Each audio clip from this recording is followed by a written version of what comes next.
what do parents and caregivers receive each week? So let's have a look now. So here's what it starts with. Every Monday, we send a fact message orienting families around a specific skill and why it's important to their child's development or their own well-being and functioning as a parent. The skills are different at each age and mapped right onto those state standards. High-level information on academics, social emotional learning, and child development is distilled down to around 160 characters and written at a third grade level.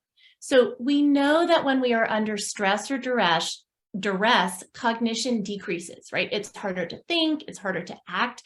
We are more easily overwhelmed. So we want parents to be able to glance down at their phone, take in the information and think, oh, I can do that.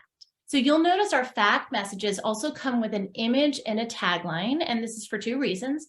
So one, it helps contextualize the information and the strategy or activity of the week, so it's even easier to understand at a glance. But also, these tips and strategies remain in that texting thread. These taglines make it super easy to find that strategy from a few weeks ago that really worked, which helps ensure that parents and caregivers are doing our activities again and again. And then on Wednesday, every Wednesday, we send a tip message that gives a really doable activity to grow the skill of the week. The activities always build on existing daily routines, like counting your steps on the way to the bus. And this is so critical, right? We don't want to give families one more thing to do.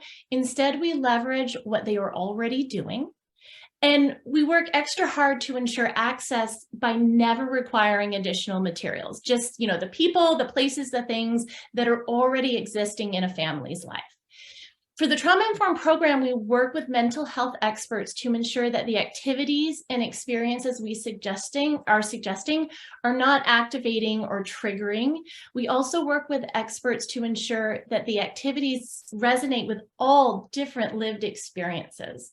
And when we translate this content, creating programs in Spanish, Polish, Dari, and Pashto, we engage experts in those languages and cultures to ensure that everything we create is culturally responsive, right? We want parents reading these tips, all parents reading these tips and thinking, oh, that's easy, I can do that.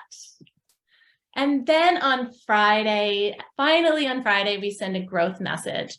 It offers that dose of encouragement and gives families one more way to grow the skill of the week, take it just a little bit farther.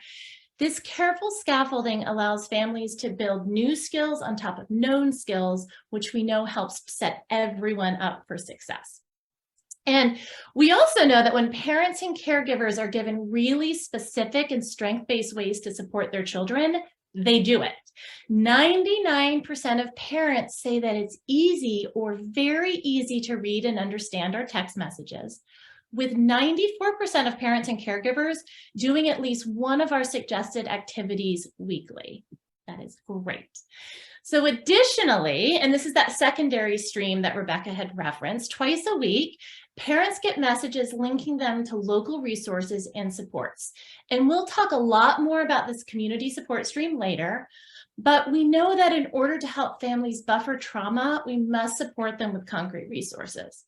After all, when basic needs are not met, it is even more challenging to navigate the daily ups and downs of parenting.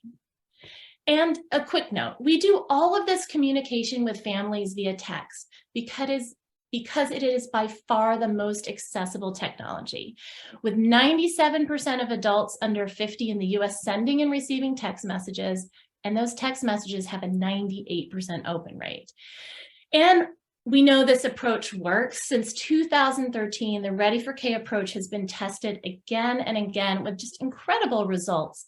It's proven to increase family engagement and lead to 2 to 3 months of literacy gains over the course of the school year.